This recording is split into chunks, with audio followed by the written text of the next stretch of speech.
안녕하세요. 예수의 교회 온라인 예배에 오신 여러분들을 주님의 이름으로 환영하고 축복합니다. 함께 하나님께 올려드릴 시편 찬송은 시편 66편 1절 2절 말씀입니다. 온 땅이여 하나님께 즐거운 소리를 낼지어다.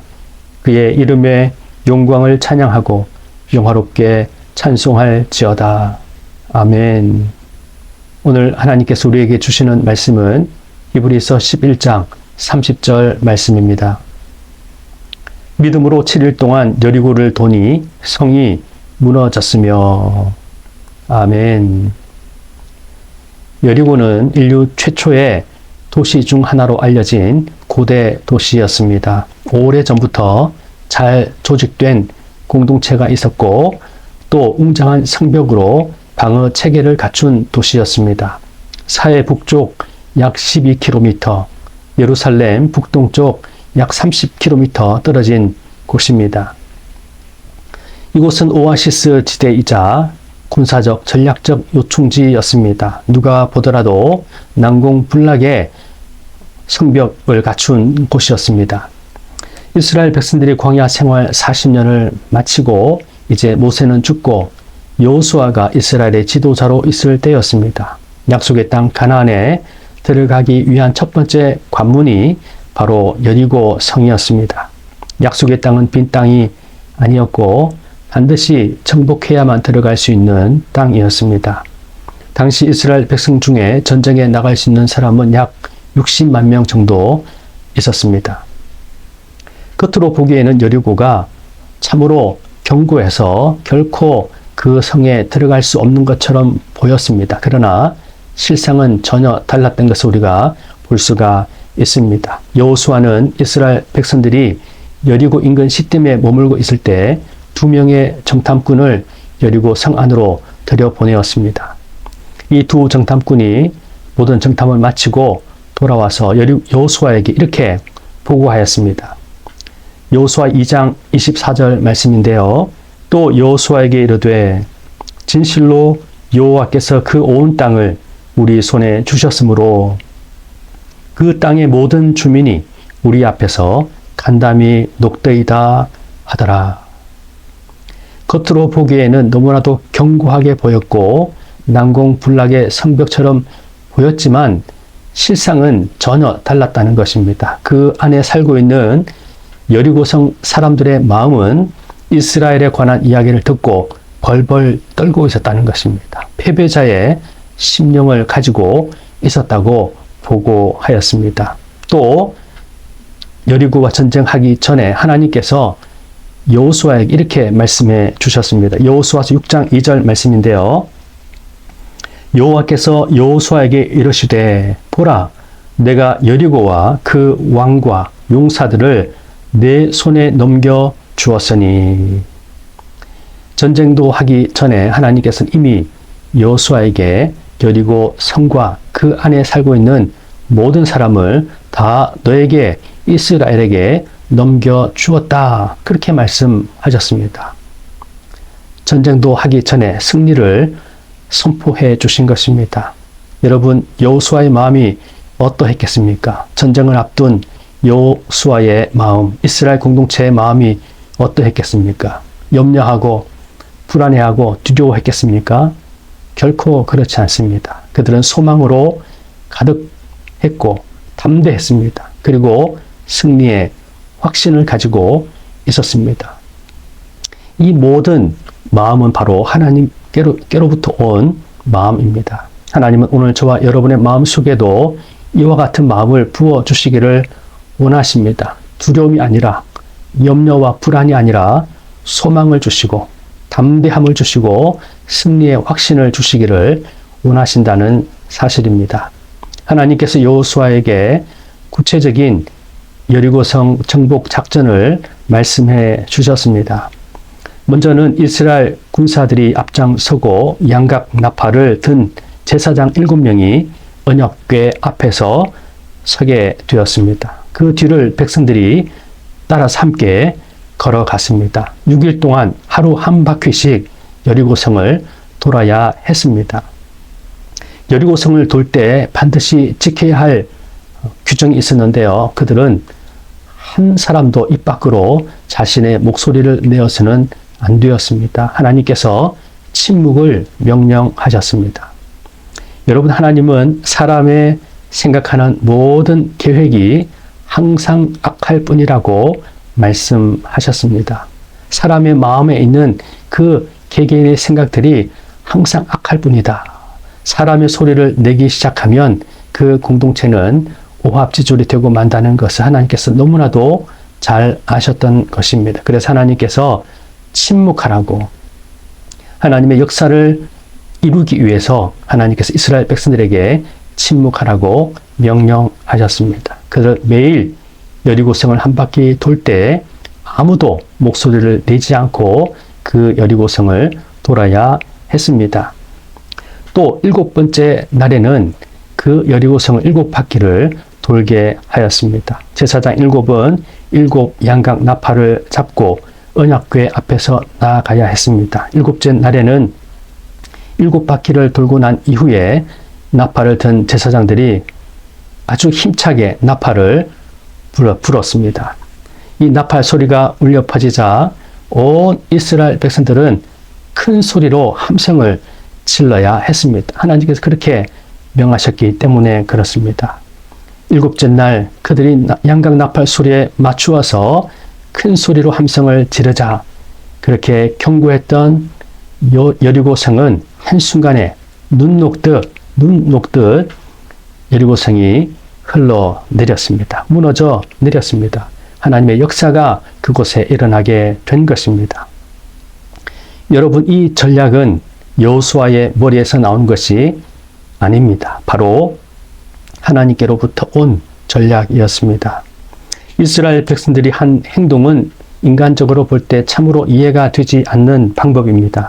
이와 같은 행동과 성이 무너지는 것이 어떤 관계가 있을까요? 과학적으로 설명할 수 없는 현상입니다. 6일째 똑같은 일을 반복했지만 6일 동안은 아무 일도 일어나지 않았습니다. 하나님은 그저 침묵하라고 말씀하셨습니다. 아무도 말도 하지 말라고 말씀하신 것입니다. 사람의 생각과 방법, 또 인간의 조급함, 상상을 다 내려놓으라는 것입니다. 이스라엘 백성들은 자신들의 생각과 방법, 자신의 전략과 또 조급함을 다 내려놓아야 했습니다. 그저 하나님께서 말씀하신 대로 순종하며 그들은 성을 하루 한 바퀴씩 돌아야 했던 것입니다. 여러분, 이것이 바로 믿음이라는 것을 우리는 기억해야 합니다. 인간의 생각과 방법을 내려놓고 인내하고 침묵하고 순종하는 것, 이것이 바로 믿음이라는 것입니다. 더 중요한 것은 하나님께서 반드시 역사하신다는 사실을 믿는 것입니다. 우리가 무기력해 보이고 우리가 하는 것이 아무것도 없는 것처럼 보여도 하나님의 명령 앞에 순종하며 또 믿음의 발걸음을 내디딜 때 때가 이름에 하나님께서 반드시 역사하신다는 것을 믿는 것, 이것이 바로 하나님께서 오늘 말씀하시고자 하시는 믿음이라는 것입니다. 여러분, 하나님의 때가 언제였습니까? 바로 7일째였습니다. 6일까지는 아무 일도 일어나지 않았지만 하나님의 때가 되자 놀라운 역사가 일어났습니다. 침묵하던 이스라엘 공동체가 양각 나팔 소리를 듣자 큰 함성을 질렀을 때 여리고성은 무너져 내린 것입니다. 믿는 자의 입에서 순종함으로 외칠 때 바로 하나님께서 그곳에 역사하신 것입니다. 예수님께서 자신의 생각, 자신의 방법, 또 자신의 위치를 다 내려놓으시고 이 세상에 인간의 몸을 입고 오셨습니다. 예수님은 무기력하게 로마 군인에게 사로잡혀 가셨고 또 온갖 조롱을 또 온갖 비난을 다 받으시고 십자가에 달리셨습니다. 예수님을 따르던 모든 사람들은 예수님을 모른다고 부인하고 저주하고 다 떠나가 버렸습니다. 그러나 주님은 끝까지 하나님 앞에 순종하심으로 그 무서운 십자가를 끝까지 지신 것입니다. 믿음으로 십자가를 지셨습니다. 모든 이들이 주님을 등 돌렸지만 예수님은 아랑곳하지 아니하시고 끝까지 믿음으로 하나님의 말씀에 순종하여 십자가에 달려 죽으신 것입니다. 순종하여 죽으신 것입니다. 주님은 죽기까지 하나님께 순종하셨습니다. 이것이 바로 믿음입니다. 자신의 모든 의지와 자신의 생각을 다 내려놓으신 것입니다. 믿음으로 지신 십자가입니다. 그런데 십자가에 달려 돌아가신 예수님이 비극으로 끝나버린 것이 아니었습니다. 안식 후 첫날 7일째였습니다. 예수님께서 십자가 못 박히신 지 3일째, 또 안식 후 첫날이니까 7일째죠. 바로 안식 후 첫날 7일째 예수님께서 부활하셨습니다. 주님의 부활은 인간의 모든 죄와 허물과 죽음을 무너뜨리신 생명의 사건이 되었습니다. 예수님의 십자가를 통해서 하나님의 놀라운 역사가 일어나게 된 것입니다. 예수 그리스도 안에서 인간 안에 있는 여리고, 바로 죄와 허물은 다 무너졌습니다. 사망의 권세도 무너졌습니다. 사단의 권세도 무너졌습니다. 예수님의 십자가는 인간의 편에서 볼 때는 참으로 무기력하고 아무것도 아닌 것처럼 보였습니다. 실패로 끝나버리는 것처럼 보였습니다. 그러나 하나님의 역사는 바로 그때 일어난 것입니다. 예수님의 십자가의 그 순종의 사건, 믿음의 사건을 통해서 하나님은 인간의 모든 죄와 허물을, 또 죽음의 문제를 다 무너뜨려 주셨고 사단의 권세를 다 무너뜨리게 해주셔서 우리에게 참된 구원을, 생명을 허락해 주셨다는 사실입니다. 구원은 내 힘과 내 방법으로 얻을 수 있는 것이 결코 아닙니다. 오직 믿음으로 가능합니다. 수많은 삶의 문제들이 내 눈앞에, 우리의 눈앞에 펼쳐져 있습니다. 그러나 문제로 바라보면 결코 아무런 역사도 일어나지 않습니다. 그러나 우리 안에 거하셔서 우리를 다스리시는 예수 그리스도를 믿음의 눈으로 바라보고 주님을 인정하고 끝까지 주님의 다스림 가운데 살아간다면 주님께서 이루어 주신 구원의 역사가, 생명의 역사가, 승리의 역사가 오늘 우리의 것이 될 것입니다. 이미 예수 그리스도 안에서 우리는 모든 죄와 허물과 죽음으로부터 자유함을 얻게 되었습니다. 생명이 우리 안에 넘치게 되었다는 사실입니다. 하나님께서 우리에게 요구하시는 것은 다른 것이 아니라 하나님의 약속의 말씀, 예수 그리스도를 우리의 구세주로 믿고 믿음으로 살아가라는 것입니다. 믿는 자에게 하나님의 구원의 역사, 생명의 역사가 반드시 일어난다는 것을 오늘 성경은 말씀하고 있습니다. 예수님은 나의 구세주이십니다. 우리를 구원해 주신 분이십니다. 온전한 믿음은 바로 예수 그리스도 안에 있습니다. 예수님을 구세주로 믿는 자에게 인생의 모든 문제는, 인생의 모든 무거운 짐은 다 사라졌고 해결되었습니다. 여리고성이 무너지듯 우리의 모든 죄와 허물의 문제, 죽음의 문제는 다 무너져 내렸습니다. 바로 그곳에 하나님께서 세우신 새로운 삶의 시작이 있다는 사실입니다. 이 믿음으로 살아가시는 저와 여러분의 삶이 되시기를 주님의 이름으로 축원드립니다. 함께 기도하겠습니다. 하나님 아버지, 감사합니다. 예수 그리스도께서 자신의 위치와 자신의 모든 생각을 다 내려놓으시고 이 세상의 인간의 몸을 입고 오셔서 그 무서운, 참으로 저주받은 십자가에 달려 돌아가심으로 말미암아 참으로 우리 가운데 있는 이 죄와 허물로 말미암아 영원히 죽을 수밖에 없는 우리 인생의 여리고와 같은 이 문제들을 다 무너뜨려 주시니 감사합니다. 예수님의 십자가와 이 부활의 역사를 믿습니다.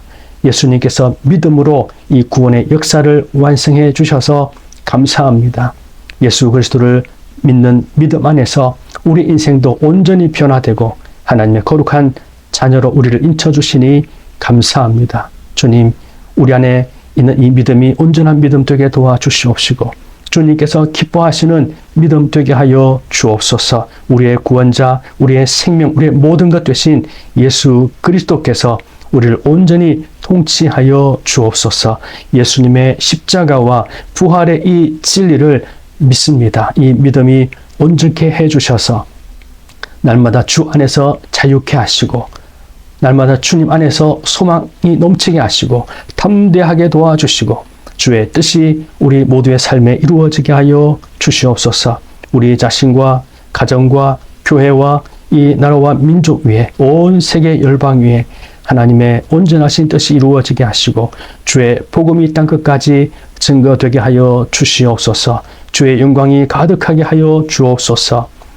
이제는 우리 구주 예수 그리스도의 크신 은혜와 하나님 아버지의 무한하신 그 놀라우신 사랑과 성령의 교통하시며 역사하시며 충만하심이 예수님의 교회 모든 구독자들과 함께 예배하는 모든 주의 백성들 위에 이제로부터 영원토록 함께 하옵시기를 간절히 축원하옵나이다.